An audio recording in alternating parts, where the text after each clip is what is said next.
आज हम लोग पढ़ने वाले हैं माइक्रोन्यूट्रिएंट्स के बारे में।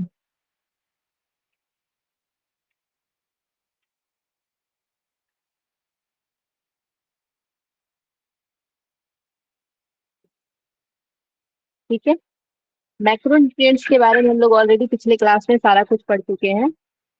अब हम लोग देखने वाले हैं माइक्रोन्यूट्रिएंट्स के बारे में। माइक्रोन्यूट्रिएंट्स के बारे में जब हम लोग बात करते हैं तो जिस प्रकार मैक्रोन्यूट्रिएंट्स था जो कि हमारे शरीर में उसकी मात्रा ज्यादा चाहिए थी, लेकिन जब हम लोग माइक्रोन्यूट्रिएंट्स की बात करते हैं तो इसमें क्या क्या चीजें आती है वो हम लोग देखते हैं। इसे पोषक तत्व के रूप में खनिज और विटामिन आते हैं। ठीक है, मिनरल्स और विटामिन इसके अंतर्गत आते हैं, मिनरल्स और विटामिन। साथ ही शरीर के सामान्य कार्यों के लिए अत्यधिक महत्वपूर्ण है। तो सामान्य कार्यों के लिए ये हमारी बॉडी के लिए इम्पोर्टेंट होता है, जो सिंपल वर्क हो। इसका अगर हम लोग मुख्य कार्य देखेंगे तो शरीर में होने वाली कई रासायनिक प्रतिक्रियाओं, केमिकल जो रिएक्शन है उसको सक्षम करता है। ये केमिकल रिएक्शन में ये क्या करता है, मदद करता है। जो भी हमारे बॉडी में कार्य हो रहे होते हैं उसमें जो हमारे केमिकल रिएक्शन वाला कुछ ऐसा होता है तो उससे ये मदद करता है। अगर हम लोग देखेंगे सबसे जो हमारा माइक्रोन्यूट्रिएंट्स के अंतर्गत दो चीजें आती है, मिनरल्स आते हैं और विटामिन आते हैं। तो सबसे पहले मिनरल्स को देखेंगे, मिनरल्स के बारे में पढ़ेंगे, खनिज के बारे में पढ़ेंगे।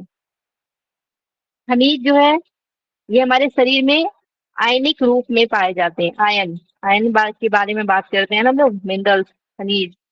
तो ये आयनिक रूप में पाए जाते हैं। शरीर में 29 प्रकार के खनिज की आवश्यकता होती है, यानी कि हमें 29 मिनरल्स की आवश्यकता होती है हमारे बॉडी के अंदर।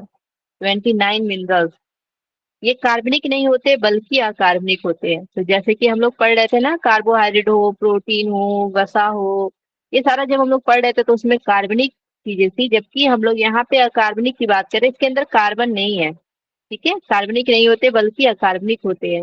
अगर हम लोग देखेंगे मिनरल्स तो इसको दो श्रेणी में हम लोग बांटते हैं।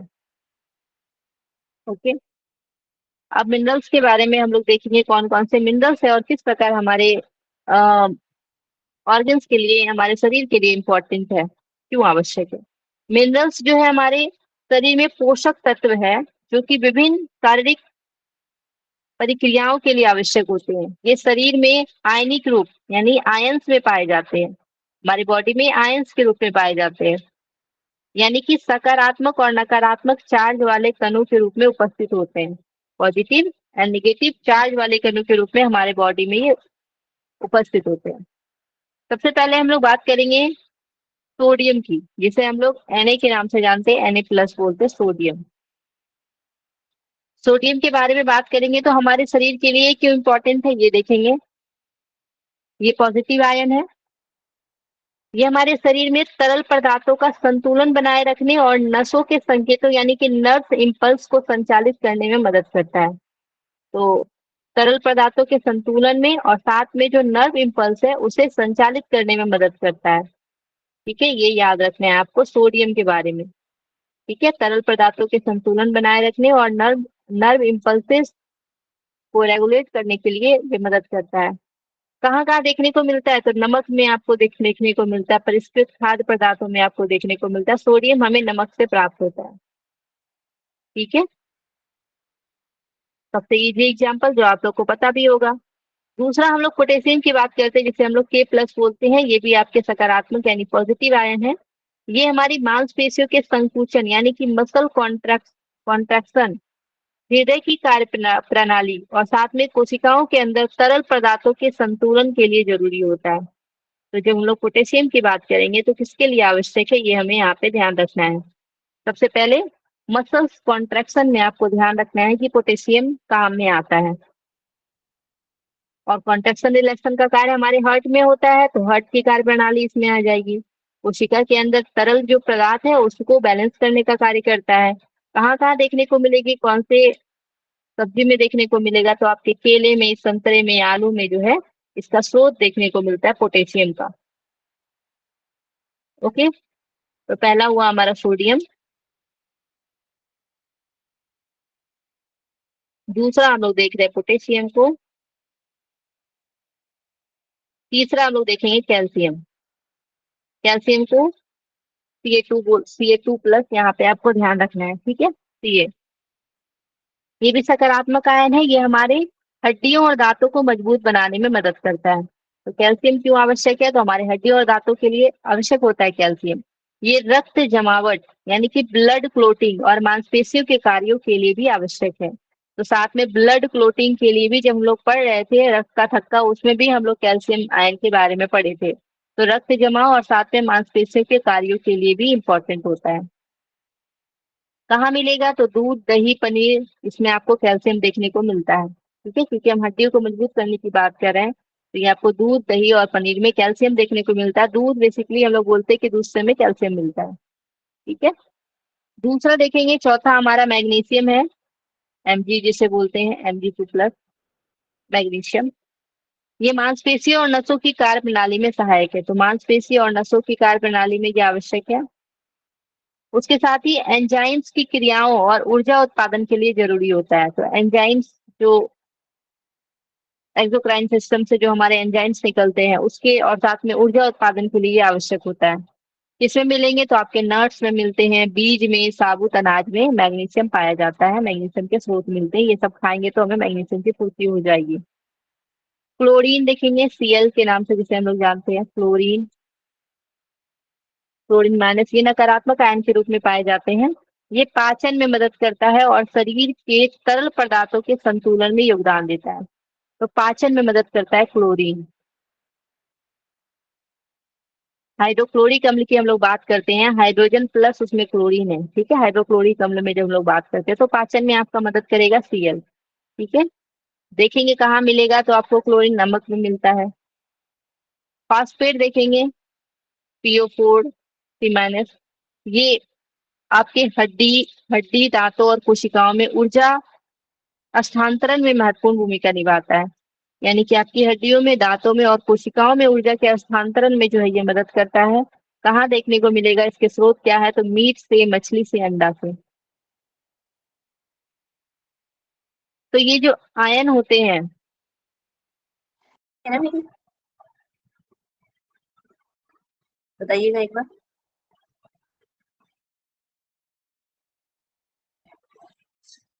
हेलो,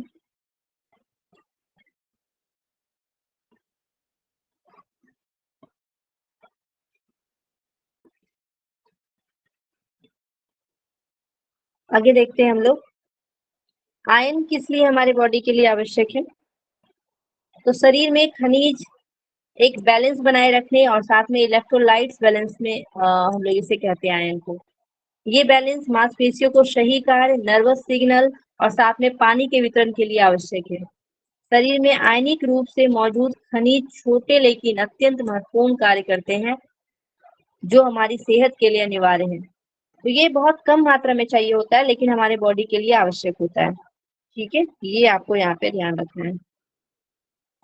अब हम लोग जो मिनरल्स देख रहे हैं, मिनरल्स को भी हम लोग दो तरीके से यहाँ पे बांटे हैं। एक आपके न्यूट्री मैक्रो न्यूट्रिएंट्स मिनरल्स देखेंगे और दूसरा जो है माइक्रो न्यूट्रिएंट्स माइक्रो मिनरल्स सूक्ष्म देखेंगे। तो यहाँ पे सबसे पहले हम लोग देखेंगे कि ज्यादा मात्रा में कौन चाहिए, कम मात्रा में कौन चाहिए। तो माइक्रो न्यूट्रिएंट्स मिनरल्स जो है जिसमें आपके कैल्शियम है, पोटेशियम है, आयरन है, सोडियम है, साथ में मैग्नीशियम है, ठीक है। ये आपके मैक्रो न्यूट्रिएंट्स मिनरल्स के अंतर्गत आएंगे। अब माइक्रो न्यूट्रिएंट्स मिनरल्स के अंतर्गत कॉपर, जिंक, कोबाल्ट, क्रोमियम और फ्लोराइड आएंगे। तो ये आपको ध्यान रखना है, कॉपर, जिंक, कोबाल्ट, क्रोमियम और फ्लोराइड।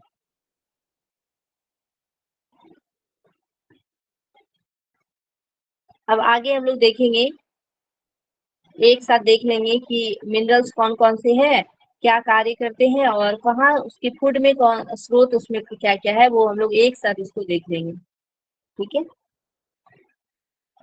सबसे पहले कैल्शियम को देखेंगे। कैल्शियम जो है रक्त का थक्का बनाता है, साथ में जो हमारे बोन्स है और जो हमारे टिथ है, ये दोनों के निर्माण में भी सहायक है। कहाँ से मिलेगा, सोर्स इसका देखेंगे, मिल्क, डेयरी प्रोडक्ट, एग्स और फिश से मिलेगा कैल्शियम। पोटेशियम ये हृदय की धड़कन को नियंत्रित करता है, ये आपको केला, संतरा और आलू में मिलेगा। आयरन अगर हम लोग देखेंगे फॉर्मेशन ऑफ हीमोग्लोबिन, हीमोग्लोबिन के निर्माण में ये मदद करता है आयरन।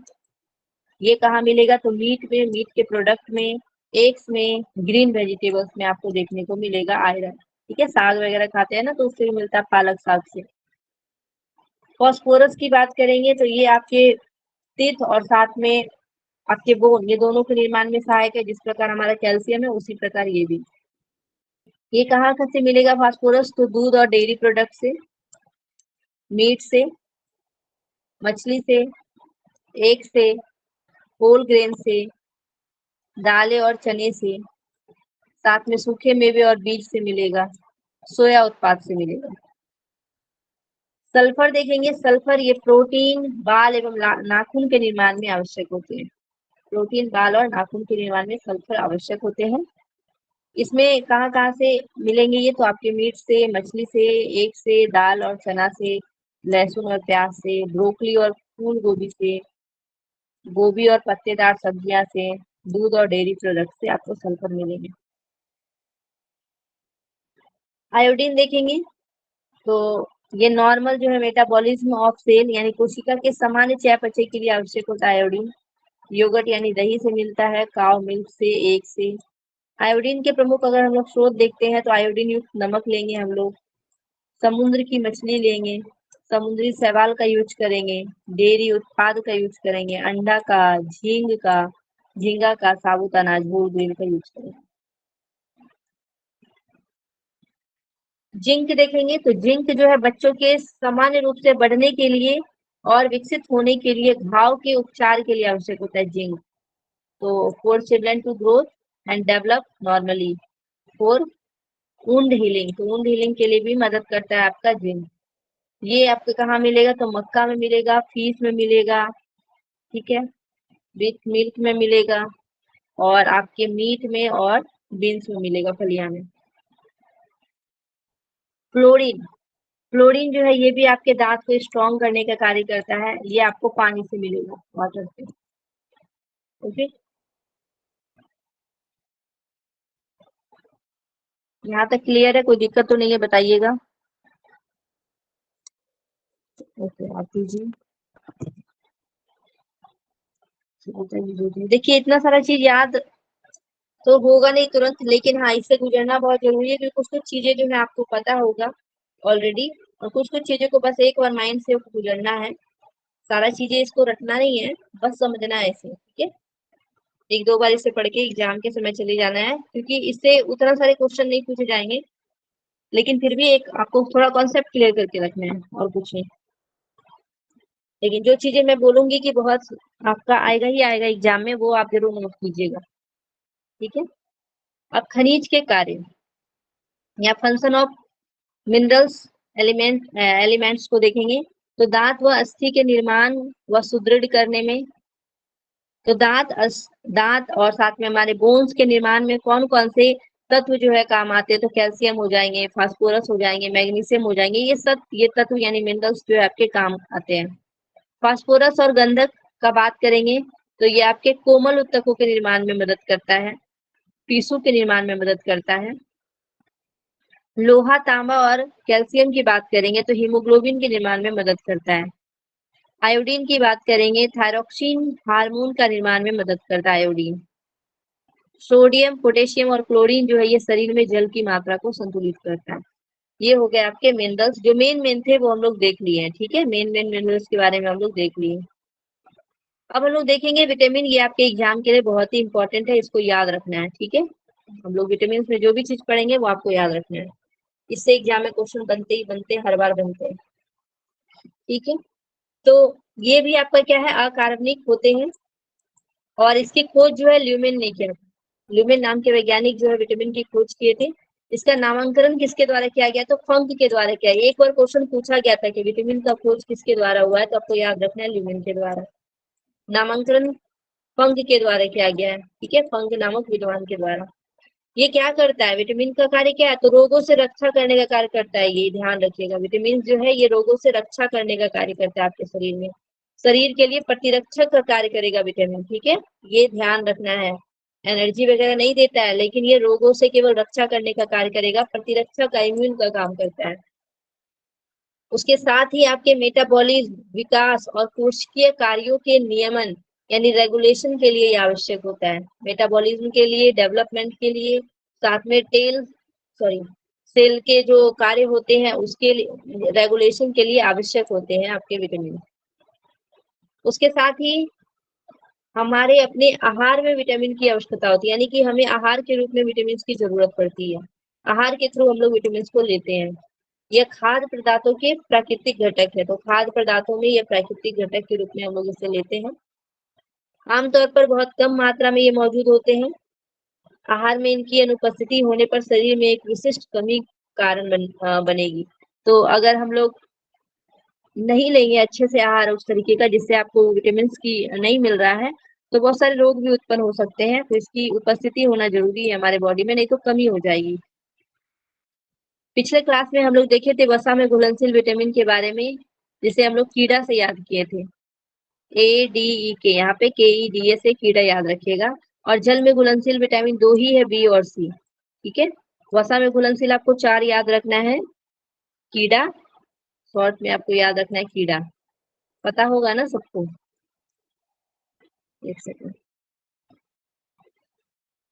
KEDA कीड़ा, ये आपके वसा में घुलनशील है, यानी वसा में ये घुल सकता है। कल हम लोग जो फैट पढ़ रहे थे तो वो देखे थे। अब B और C ये आपके जल में घुलनशील विटामिन है, लेकिन बी का हम लोग बहुत सारा पढ़ते हैं। ठीक है, विटामिन B1, B2, B3, इस तरीके से हम लोग इसके अलग अलग पढ़ेंगे। अब आगे देख रहे हैं कि वसा में घुलनशील विटामिन जब अधिक मात्रा में होते हैं तो वो लीवर में संचित होता है। ठीक है, लीवर में संचित हो जाता है, याद रखिएगा। जब वसा में घुलनशील विटामिन अधिक होता है तो वो लीवर में जाके स्टोर हो जाता है। और पानी में घुलनशील विटामिन जब अधिक मात्रा में होता है तो वो मूत्र से उत्सर्जित होता है, इसलिए इसे दैनिक रूप से लेने की आवश्यकता है। यानी कि विटामिन आपके शरीर में रहेगा नहीं, वसा वाले विटामिन तो स्टोर हो जाते हैं लीवर में, लेकिन जो हम लोग नॉर्मल विटामिन लेते हैं वो अगर ज्यादा ले लिए तो आपका क्या होगा, मूत्र के मार्ग से वो बाहर निकल जाएगा। नेक्स्ट दिन आपको फिर से वो क्वांटिटी लेनी होती है। ठीक है, मैम तो ये अब कौन सा पानी में जो बोल क्या, ये कौन सा विटामिन है जो मतलब मूत्र के साथ बाहर होता है? बी और सी। बी के बहुत सारे आएंगे, सी। ठीक है, बी और सी, पानी में घुलनशील विटामिन लिखा है ना, पानी में घुलनशील विटामिन। पानी में घुलनशील कौन है, बी और सी है। पानी में घुलनशील विटामिन बी जैसे हरी पत्ती और सब्जियों से मिलेगा, और सी खट्टे फलों में पाया जाता है। ठीक है, सी आपको कहाँ मिलेगा, तो खट्टे फलों में मिलेगा। वसा में घुलनशील विटामिन की बात करेंगे तो ये आपके दूध में, डेयरी उत्पाद में, वनस्पति तेल से आपको प्राप्त होगा वसा में घुलनशील विटामिन। वसा की कमी के कारण बहुत से विटामिन शरीर में काम नहीं करेंगे। कल हम लोग पढ़े थे ना वसा के बारे में, जब पढ़ रहे थे तो आपके अगर शरीर में वसा नहीं है तो ये जो ADE के विटामिन है ना, ये काम ही नहीं करेगा, तो वसा होना जरूरी है।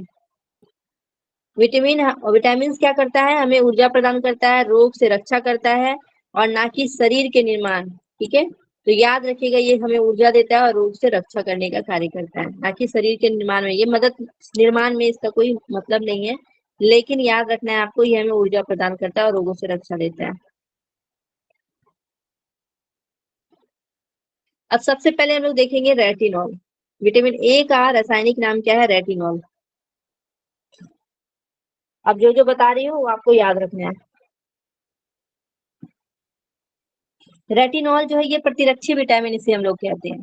ठीक है, प्रतिरक्षा करने वाला विटामिन हम लोग इसको बोलते हैं, क्योंकि ये संक्रमण से हमें बचाता है। ठीक है, संक्रमण से बचाएगा। ये पीले फलों में पाया जाता है। विटामिन ए कहाँ पाए जाएंगे, तो येलो जो फ्रूट्स होंगे उसमें पाए जाएंगे। साथ में सबसे उत्तम अगर हम लोग स्रोत देखेंगे तो गाजर में पाए जाते हैं, कैरोट में। ठीक है, रेटिनॉल का सबसे उत्तम स्रोत गाजर बोला जाता है। आपको पता है कि गाजर खाने की सलाह कब दी जाती है, जब आप बोलते हैं कि मेरी आंखों की रोशनी जा रही है तो बोला जाता है कि गाजर खाओ ठीक हो जाएगा। ठीक है, नॉर्मल आप लोग पता होगा। तो इसकी कमी से रतौंधी नामक रोग होता है। ठीक है, तो रतौंधी नामक रोग होता है। विटामिन ए का अगर स्रोत देखेंगे तो मछली के लिवर, पनीर और अंडे से आपको प्राप्त होगा। ठीक है, अगर हम लोग देखेंगे तो गाजर तो आपको याद रखना है, लेकिन और भी चीजें जैसे कि मछली के लीवर से, पनीर से, अंडा से, उससे भी मिलेगा। ठीक है, आपको सबसे पहले याद क्या रखना है, विटामिन ए का रासायनिक नाम क्या है, रेटिनॉल। सबसे इंपॉर्टेंट आपके लिए भी ये है। इससे होने वाले रोग है ये आपको याद रखना है, रतौंधी। ठीक है, विटामिन ए की कमी से कौन सा रोग होता है, तो रतौंधी होगा। कौन से विटामिन इसे बोलते हैं, तो प्रतिरक्षी विटामिन बोलते हैं उसको। ठीक है, ये 4 चीजें आपको याद रखना है। दूसरा देखेंगे विटामिन बी 2। ठीक है, सॉरी विटामिन बी, बी को हम लोग बी 1 भी बोल सकते हैं, इसको बी 1 भी बोल सकते हैं। इसका जो रासायनिक नाम है वो है थायमीन। विटामिन बी को बोलते हैं थायमीन। यह विटामिन जो है कई विटामिनों का समूह है। तो बी, बहुत सारे विटामिन बी के आ जाते हैं, इसी वजह से इसे बोला जाता है कई सारे विटामिनों का ये समूह है।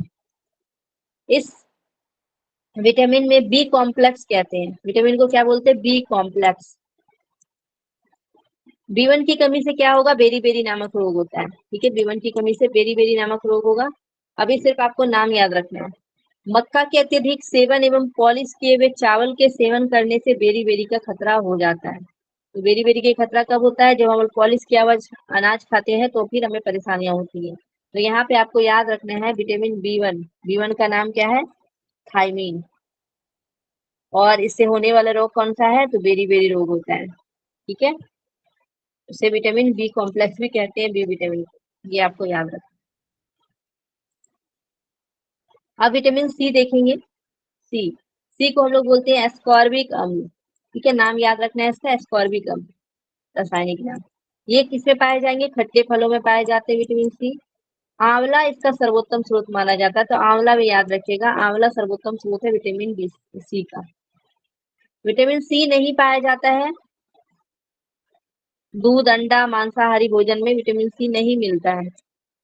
कहाँ पे मिलेगा, विटामिन सी जो है शराब पीने एवं सब्जी छीलने से नष्ट हो जाता है। ये भी ध्यान रखना है कि जब कोई व्यक्ति नशा कर रहा है या फिर सब्जी को जब हम लोग छिलके बनाते हैं, छिलकर बनाते हैं, तो उस समय हम क्या कर रहे होते हैं, विटामिन सी को नष्ट कर रहे होते हैं वहां पे। उसके साथ ही विटामिन सी जो है हमारा मूत्र के रास्ते से शरीर से बाहर आ जाता है। ठीक है, तो ये शरीर में मूत्र के रास्ते से बाहर आ जाता है, शरीर में ये भंडारित नहीं रह सकता है। ये घाव भरने में काम आता है। विटामिन सी क्या करता है, घाव भरने में काम आता है। तो आपको इसमें याद रखना है विटामिन सी का रासायनिक नाम एस्कॉर्बिक अम्ल है, और ये खट्टे फलों में पाया जाता है, इसका सर्वोत्तम स्रोत आंवला है। ठीक है, अभी यहाँ कुछ कुछ डिजीज के नाम नहीं लिखे गए हैं, हम लोग आगे देखेंगे तो सारे डिजीज में हर विटामिन से कमी से कौन सा रोग होता है वो हम लोग देखेंगे। ओके, तो अभी टेंशन नहीं लेना है, अभी पहले ऊपर ऊपर से समझ लीजिए। अब विटामिन डी की बात करेंगे, जिसे हम लोग बोलते हैं कैल्सीफेरॉल। ठीक है, कैल्सीफेरॉल विटामिन डी को बोलते हैं। इसकी कमी से रिकेट्स रोग होता है, रिकेट्स। ये मछली के तेल में पाया जाता है। तो विटामिन डी का अच्छा स्रोत अगर देखा जाएगा तो मछली के तेल में, सूर्य के प्रकाश से प्राप्त होता है। एकमात्र ये ऐसा विटामिन है जो हार्मोन भी है, इसे हार्मोन भी बोलते हैं। तो एकमात्र ऐसा विटामिन है जो हार्मोन्स भी है। ठीक है, कैल्सीफेरॉल। तो डी आपको याद रखना है, आपको सूर्य के प्रकाश से बोलते हैं ना, सूर्य के प्रकाश में बैठिए विटामिन डी मिलेगा। ठीक है, तो ये ध्यान रखना है। अब विटामिन ई देखेंगे, ई को बोलते हैं टेकोफेरॉल। विटामिन ई को बोलते हैं टेकोफेरॉल। इसकी कमी से जनन क्षमता प्रभावित होती है, इसकी कमी हो जाएगी तो जनन क्षमता प्रभावित होगी। अंकुरित अनाज में ये पाया जाता है, जो भी अंकुरित अनाज है उसमें पाया जाएगा टेकोफेरॉल। यह विटामिन कोशिकाओं द्वारा स्वतः संश्लेषित यानी निर्माण कर लिया जाता है। तो ये विटामिन जो है कोशिकाओं के द्वारा स्वतः निर्माण कर लिया जाता है, ये ऐसा विटामिन है टेकोफेरॉल। जबकि मिलेगा आपको क्या चीज से, तो अंकुरित अनाज से मिलेगा। अब विटामिन के बारे में बात करेंगे, तो के का रासायनिक नाम है फिलोक्विनोन। फिलोक्विनोन ये क्या काम करता है, तो ये खून के थक्का बनाने में मदद करता है। हेमरेज का कारण विटामिन के है। तो हेमरेज का कारण भी क्या है, विटामिन ए, यानी कि खून का थक्का जब जम जाता है ना, तो उसका कारण क्या है, विटामिन के है। इसकी अधिकता से शरीर के लिए हानिकारक है, ये तो ज्यादा अधिक रहेगा तो आपके शरीर के लिए हानिकारक है। स्रोत देखेंगे तो टमाटर और सब्जियों में ये पाया जाता है विटामिन के। अब हम लोग एक बार इसको देख लेते हैं यहाँ तक शॉर्ट में। फिर हम लोग आगे पढ़ेंगे। तो सबसे पहले आपको याद रखना है विटामिन ए का रासायनिक, पहले रासायनिक नाम को देखेंगे, आप लोग अभी याद कीजिएगा, ठीक है। ए को बोलते हैं रेटिनॉल, बी को थायमीन, सी को एस्कॉर्बिक अम्ल, डी को कैल्सीफेरॉल, ई को टेकोफेरॉल और के को फिलोक्विनोन, ठीक है। पहले आपको ये वाला सारा याद रखना है, A B C D E और के, A B C D E के, ठीक है, A B C D E के। तो ए आपका क्या हो जाएगा, ए का रेटिनॉल, बी का क्या हो जाएगा थायमीन, सी का क्या हो जाएगा एस्कॉर्बिक अम्ल, डी का कैल्सीफेरॉल और ई का टेकोफेरॉल और के का फिलोक्विनोन, ठीक है। अब हम लोग देखेंगे विटामिन ए की कमी से क्या होता है, रतौंधी रोग होता है, ठीक है, रतौंधी। बी1 की कमी से कौन सी रोग होगी, बेरी बेरी रोग होगा। सी की कमी से क्या होगा, स्कर्वी। डी की कमी से कौन सा रोग होगा, रिकेट्स। ई की कमी से जनन प्रभावित होगा, जनन क्षमता प्रभावित होगा। और के की कमी से हेमरेज हो जाएगा, हेमरेज। अब कार्य क्या क्या है विटामिन ए का, तो विटामिन ए का कार्य है प्रतिरक्षी यानी संक्रमण से बचाना, प्रतिरक्षा विटामिन हम लोग बोलते हैं ना, विटामिन ए है। सी देखेंगे तो ये मूत्र के रास्ते से बाहर निकलता है और घाव बढ़ने का काम आता है। डी इसे हम लोग हार्मोन्स भी बोलते हैं विटामिन डी को। ई कोशिका द्वारा स्वतः संश्लेषित हो जाता है ये। और के जो है खून के थक्का बनाने में मदद करता है, ठीक है। अब कहाँ कहाँ से पाए जाएंगे ये देखते हैं। तो विटामिन ए जो है आपके ये पीले फलों में पाए जाते हैं, जैसे कि गाजर हो गए। मछली के लीवर और पनीर और अंडे से प्राप्त होते हैं विटामिन ए। बी1 की बात करेंगे तो ये हरी पत्तेदार सब्जियों में पाए जाएंगे। सी की बात करेंगे विटामिन सी के तो खट्टे फलों जैसे आंवला में पाए जाएंगे। विटामिन डी की बात करेंगे तो सूर्य के प्रकाश और मछली के तेल से पाए जाते हैं। विटामिन ई की बात करेंगे तो अंकुरित अनाज में पाए जाते हैं। विटामिन के की बात करेंगे तो टमाटर और सब्जियों में पाए जाते हैं, ठीक है। हो गया क्लियर, ये सभी को इम्पोर्टेंट है, बहुत बहुत इंपॉर्टेंट आपके एग्जाम के लिए है, ठीक है, इसको याद कर लीजिएगा। अब हम लोग बी कॉम्प्लेक्स विटामिन देखेंगे, यानी बी वाले कौन कौन से हैं, ठीक है, ये भी आपके एग्जाम के लिए इम्पोर्टेंट। तो सबसे पहले हम लोग देखेंगे बी1, बी1 को क्या बोलते हैं, थायमीन। ऊपर ऑलरेडी हम लोग इसके बारे में पढ़ चुके हैं, वहां बी लिखा हुआ था, बी है तो यहाँ समझना है आपको बी1, ठीक है। तो बी1 को हम लोग बोलते हैं थायमीन, इसका रासायनिक नाम थायमीन है, इसकी कमी से बेरी बेरी रोग होता है। बी2 को बोलते हैं राइबोफ्लेविन, बी2 को याद रखिएगा क्या बोलते हैं, राइबोफ्लेविन। इसकी कमी से त्वचा फटने लगता है, आंखों का लाल होने लगता है, एंगुलर स्टोमेटाइटिस रोग होता है, यहाँ लिखा नहीं है मैं डाल दूंगी, ठीक है। तो त्वचा फटने वाला रोग आपको यहाँ पे याद रखना है, राइबोफ्लेविन बोलते हैं बी2 की कमी से। बी3 को निकोटिनोमाइड या फिर नियासिन बोलते हैं, निकोटिनोमाइड या फिर नियासिन बोलते हैं हम लोग बी3 को।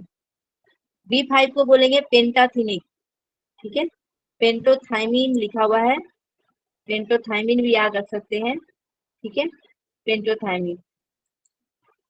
बी6 पायरिडॉक्सिन बोलते हैं, बी6 को पायरिडॉक्सिन। बी7 को बायोटीन बोलते हैं, बी7 को बायोटीन, इसे विटामिन एच के नाम से भी हम लोग जानते हैं, इसका दूसरा नाम विटामिन एच भी है, तो याद रखिएगा विटामिन एच किसको बोलते हैं, तो बी7 को बोलते हैं, इसका रासायनिक नाम है बायोटीन। बी9 को बोलते हैं फॉलिक अम्ल, फॉलिक अम्ल। बी12 को बोलते हैं साइनोकोबालामिन, ठीक है, साइनोकोबालामिन। तो ये आपके बी कॉम्प्लेक्स वाले जो विटामिन है, इसको एक साथ आपको सारा याद रखना है, ठीक है। इसका रासायनिक नाम इंपॉर्टेंट है आपके लिए, साथ में कौन कौन से डिजीज होते हैं वो आपके लिए इंपॉर्टेंट है। B1 thymine, बी2 riboflavin, B3 niacin, B5 pantothenic अम्ल या फिर पेंटोथायमीन, बी6 पायरिडॉक्सिन, बी7 बायोटीन, बी9 फॉलिक अम्ल और बी12 साइनोकोबालामिन, ठीक है, याद रहेगा। ओके, ज्योति जी, जोशना जी, आरती जी। तो हम लोग देखेंगे बी1 की कमी से बेरी बेरी नामक रोग होता है। आवाजी श्वेता जी, श्वेता जी कहाँ थे आप उतना दिन से, हाँ मीन। तो बी1 की कमी से जो है बेरी बेरी रोग होता है, और बी2 की कमी से आपको याद रखना है कि त्वचा का फटना, आंखों का लाल होना, ये आपको याद रखना है B2 की कमी से। B3 की कमी से बाल का पकना, ठीक है। B3 B3 की कमी से आपको यहाँ पे रखना है बाल का पकना। B5 पेंटाथेनिक स्कोपेलाग्रा और त्वचा रोग होता है, पेलाग्रा या त्वचा रोग B5 की कमी से। B6 की कमी से देखेंगे तो एनीमिया होगा। B7 की कमी से लकवा, B9 की कमी से पेचिस और B12 की कमी से पर्नीसियस एनीमिया, यानी कि चमड़ा श्वेत हो जाता है, पर्नीसियस एनीमिया। अब B2 कहाँ से B2 का स्रोत देखेंगे तो माइट्रोकॉन्ड्रिया में ये पाया जाता है। B7 के बारे में बात करेंगे तो सल्फर में ये पाया जाता है। और अगर हम लोग B12 की बात करेंगे तो कोबाल्ट में पाया जाता है, ठीक है, कोबाल्ट पाया जाता है। यहाँ तक क्लियर है? बताइए। वही चीजें यहाँ फिर से लिखी गई हैं।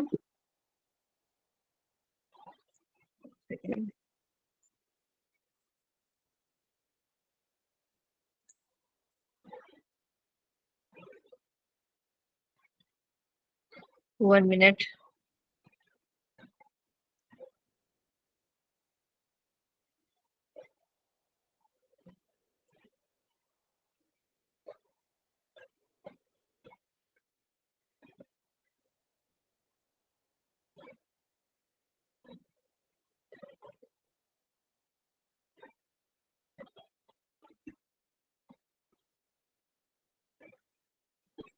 अब मैं कुछ कुछ चीजें नोट करवाती हूँ, ठीक है, आप लोग नोट कीजिएगा। जो भी चीजें बच गई होंगी वो आप लोग यहाँ पे लिख लीजिएगा, ठीक है।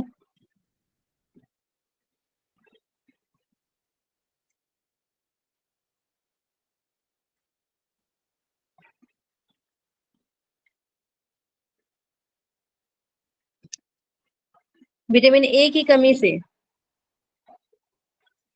विटामिन ए की कमी से कौन कौन सा रोग हम लोग पढ़े थे? रतौंधी, ठीक है। नाइट ब्लाइंडनेस, रतौंधी रोग। ओके। नाइट ब्लाइंडनेस भी अगर आपके एग्जाम में लिखा आएगा तो याद रखिएगा, ठीक है। नाइट ब्लाइंडनेस या फिर रतौंधी,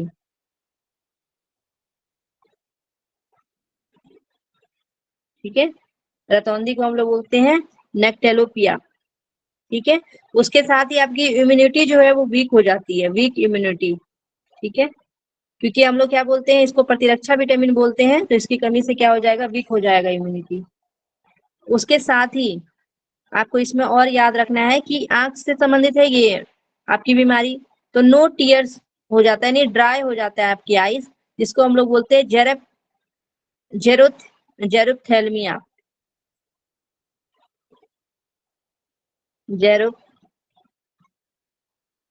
जेरोथेल्मिया, ठीक है। इसको हम लोग बोलते हैं ड्राई आईज हो जाता है इसमें, ड्राई आईज,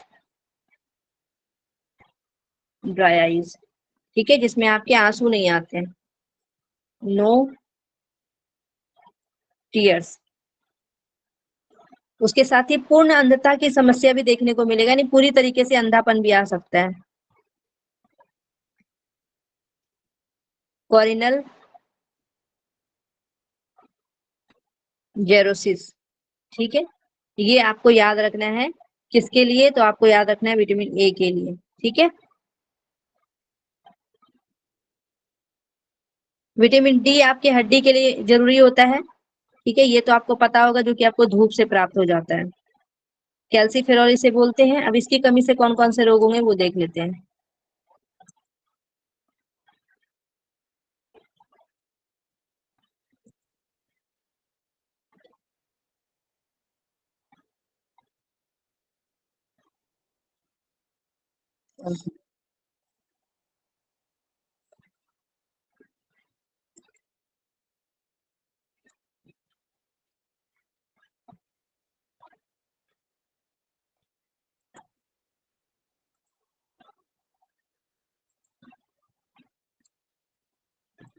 अब हम लोग देखेंगे vitamin D. Vitamin D vitamin D जो है, आप इसे हम लोग कैल्सीफेरॉल बोलते हैं, इसकी कमी से रिकेट्स होता है। रिकेट्स रिकेट्स जो है ये आपको बच्चों में देखने को मिलता है, इससे एग्जाम में क्वेश्चन आए हुए हैं बच्चों में रिकेट्स, यानी कि निक नॉ सिंड्रोम सुने, निक नॉ,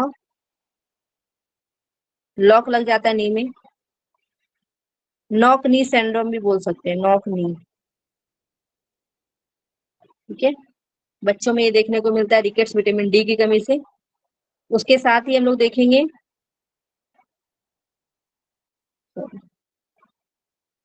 ऑस्टियोपोरोसिस।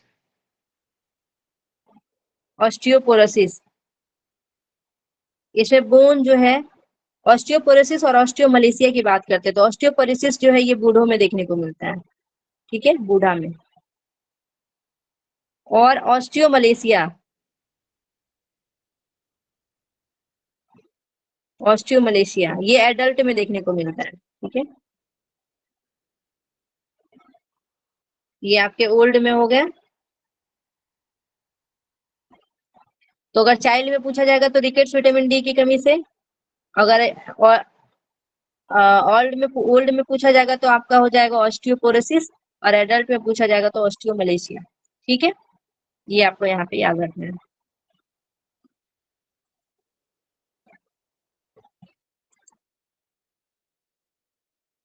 नेक्स्ट हम लोग देखेंगे vitamin E. Vitamin E,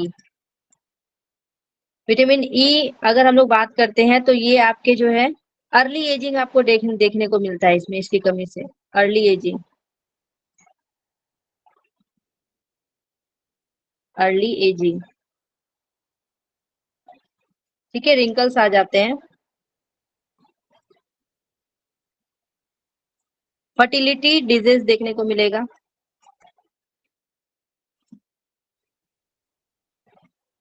fertility disease, ठीक है, ये ध्यान रखना है। विटामिन के देखते हैं। विटामिन के, इसकी कमी से आपको याद रखना है हेमरेज होता है।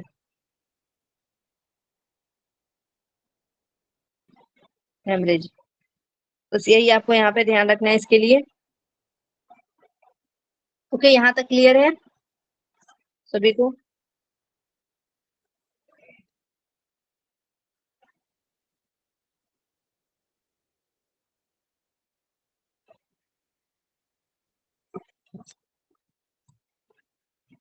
अब हम लोग विटामिन बी वाला देख लेते हैं, बी कॉम्प्लेक्स वाले। एक एक लाइन में आप लोग इसको लिख लीजिएगा, कौन कौन से डिजीज होते हैं, ठीक है।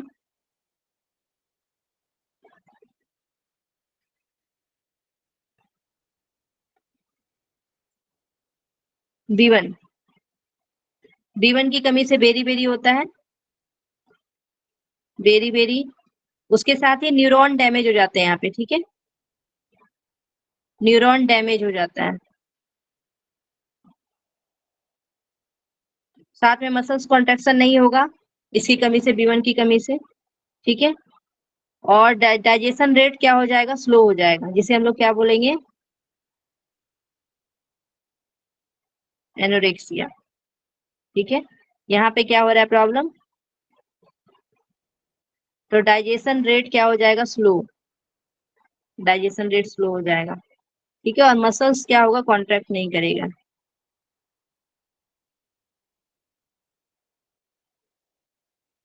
नहीं करेगा, ठीक है। ये आपको याद रखना है विटामिन B1 की कमी से।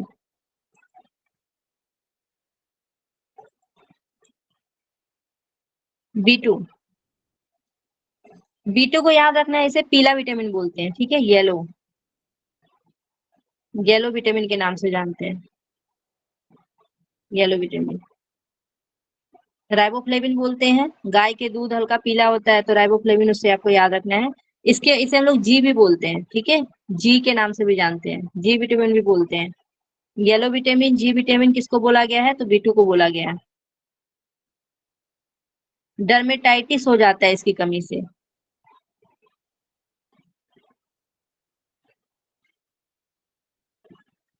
उसके साथ ही आपके टंग में इंफेक्शन हो जाता है, जीभ में, ठीक है, ग्लॉस, ग्लोसिटाइटिस, ठीक है, ग्लोसाइटिस। उसके साथ ही चेलोसिस, ये आपके होंठ में प्रॉब्लम आ जाते हैं, यहाँ पे लिप्स में, जिसको हम लोग बोलते हैं ना जूठन निकल जाना या फिर जूठ बोल देते हैं। उसके साथ जो मेन आपको याद रखना है वो याद रखना है एंगुलर स्टोमेटाइटिस, ठीक है, एंगुलर स्टोमेटाइटिस। ये मुंह के दोनों किनारों पर छाला आ जाता है, एंगुलर स्टोमेटाइटिस। ये विटामिन B2 की कमी से होता है, ठीक है, B2 की कमी से।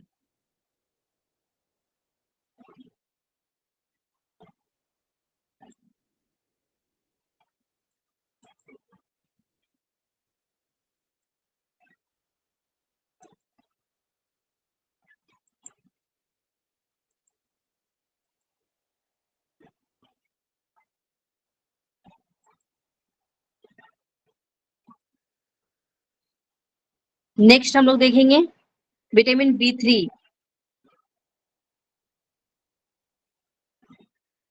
B3 B3 को हम लोग बोलेंगे विटामिन P के नाम से भी जानते हैं, ठीक है, विटामिन P के नाम से भी इसे जानते हैं। पेलाग्रा रोग होता है इसकी कमी से, पेलाग्रा। उसके साथ ही D3 डिजीज, D3 डिजीज जो देखने को मिलता है, D3 डिजीज में 3 चीजें D से आती है, इसी वजह से इसे D3 डिजीज बोलते हैं। क्या क्या 3 चीजें आती है? डर्मेटाइटिस, डिमेंशिया, उसके साथ ही डायरिया, ठीक है, डायरिया। इसे हम लोग D3 डिजीज बोलते हैं, ठीक है, जो कि B3 की कमी से होता है। साथ में स्किन स्किन डिजीज देखने को मिलता है, स्किन डिजीज, ठीक है, इचिंग आएगा फिंगर में, ओके।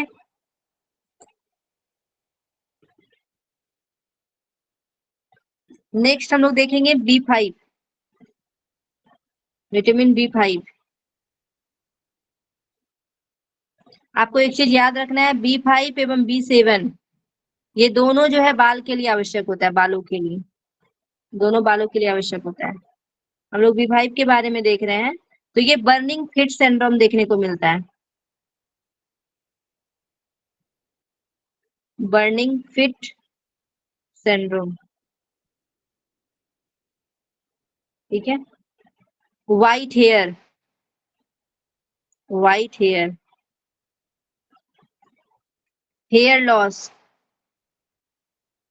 ये सारी समस्या B5 की कमी से देखने को मिलता है, ठीक है।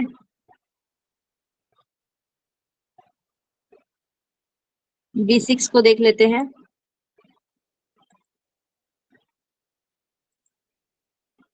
विटामिन B6 जो है ये आरबीसी के फॉर्मेशन के लिए इंपॉर्टेंट होता है, आरबीसी के फॉर्मेशन के लिए, ठीक है। रेगुलेट ब्रेन, ब्रेन को रेगुलेट करता है ये,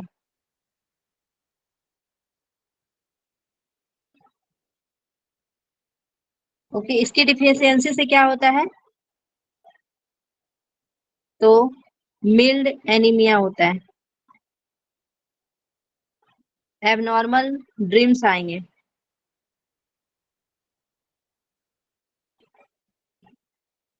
abnormal dreams, abnormal sleep pattern, abnormal sleep pattern,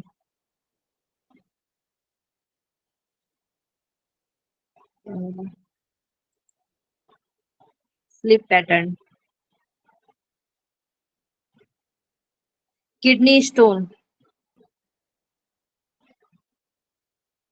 kidney stone,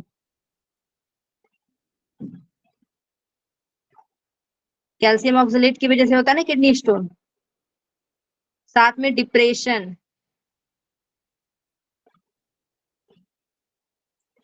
और आरबीसी नहीं बन पाता है इसकी कमी से, ठीक है। तो B6 बहुत ही इंपॉर्टेंट है, याद रखिएगा। ये पपीता अनार से मिलता है, नारियल के पानी से, हरी सब्जी से,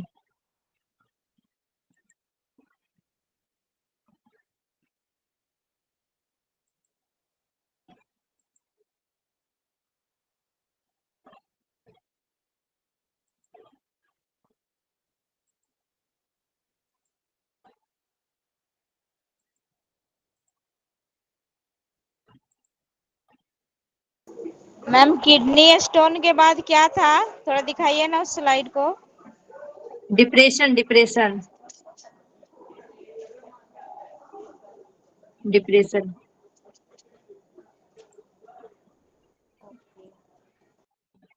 नेक्स्ट हम लोग देख रहे हैं विटामिन 7, B7। इसको हम लोग H विटामिन के नाम से जानते हैं, H विटामिन, H विटामिन। ठीक है, इसकी भी कमी से, इसकी भी डिफिशियंसी से व्हाइट हेयर होता है, हेयर लॉस होता है, डाइजेशन प्रॉब्लम होता है,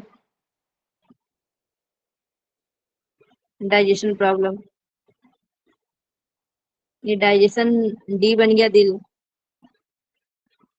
ठीक है, तो मशरूम और आपके फिश ऑयल से ये आपको मिलेगा। अब हम लोग देखेंगे विटामिन 9, B9, B9 देखेंगे। ये फॉलिक एसिड हम लोग इससे बोलते हैं, विटामिन एम के नाम से भी इसको जानते हैं।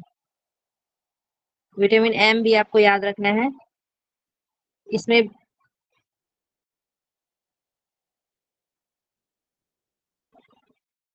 प्रेगनेंसी में इसे यूज किया जाता है। ठीक है, प्रेगनेंसी में फॉलिक एसिड के सेवन से मिसकैरेज नहीं होता है, याद रखिएगा।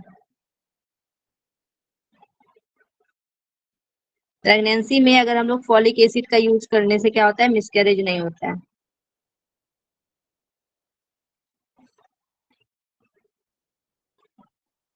मिसकैरेज नहीं होता है। ठीक है, विटामिन एम के नाम से जानते हैं क्योंकि ये मिसकैरेज नहीं होता है, इस वजह से इसे विटामिन एम यहाँ बोलते हैं। उसके साथ ही आपको जो मेन याद रखना है, मेगालोब्लास्टिक एनीमिया, एग्जाम में क्वेश्चन पूछा गया है। Megaloblastic anaemia, anaemia. यहाँ पे आरबीसी क्या रहता है, इमेच्योर रहता है, इमेच्योर आरबीसी मेगालोब्लास्टिक एनीमिया में।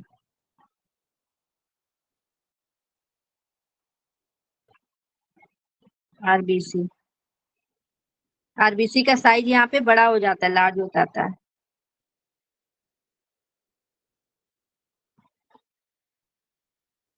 ठीक है, ये ध्यान रखना है। नेक्स्ट हम लोग देखेंगे विटामिन B12। एग्जाम में ना क्वेश्चन एक बार पूछा गया था विटामिन B9 और B12। कभी कभी मेगालोब्लास्टिक एनीमिया विटामिन B12 में भी दे देता है, तो ये ध्यान रखिएगा। कभी कभी ऐसा होता है जब ऑप्शन नहीं रहते तो मारना पड़ता है हमें। ठीक है, जबकि दोनों का पूरा डिफरेंट है यहाँ पे। लेकिन एक बार क्वेश्चन इस तरीके से पूछा गया था, बच्चे लोग कंफ्यूज हुए थे। अब विटामिन B12 देखेंगे, B12। तो B12 में आपको याद रखना है, इसे हम लोग ब्लू विटामिन के नाम से जानते हैं, ब्लू विटामिन। ठीक है, कोबाल्ट होता है इसमें, ये आयरन के ऑब्जॉर्प्शन में मदद करेगा। लीवर में ये संग्रहित रहता है। ठीक है, लीवर में स्टोर रहता है, लीवर में स्टोर। और ये बड़ी आंत में भी पाया जाता है, बड़ी आंत में।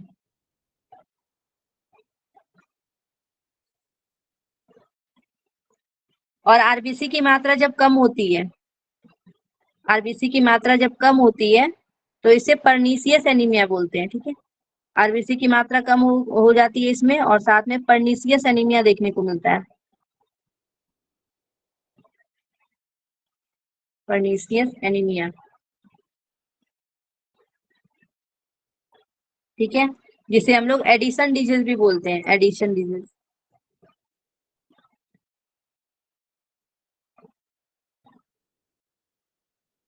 Addition disease.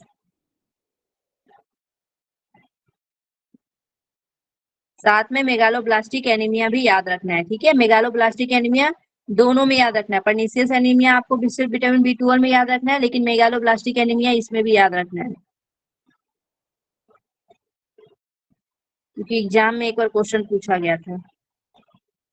ठीक है, तो ये आपके वर्षा के जल से मिलेगा विटामिन B12, साथ में पालक, मेथी, हरी सब्जी, ये सारे चीज से मिलेगा। ठीक है,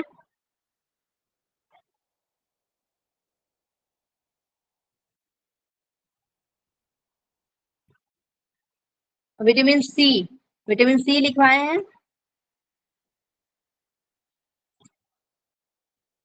विटामिन सी। सी से जो है स्कर्वी रोग होता है, स्कर्वी। मसूड़ों से खून आना बोलते हैं ना, स्कर्वी, स्कर्वी रोग होता है विटामिन सी की कमी से, ये याद रखना है। तो ये सारे विटामिन हो गए आपके कंप्लीट। ठीक है, क्लियर है सभी को? जो भी एक्स्ट्रा चीजें, बहुत सारी चीजें जो नया नया यहाँ पे आप सीखे होंगे। ठीक है, और ये सारा इंपॉर्टेंट है आपके एग्जाम के लिए, इसको बिल्कुल भी नहीं भूलना है, याद करना है इसको एग्जाम के लिए।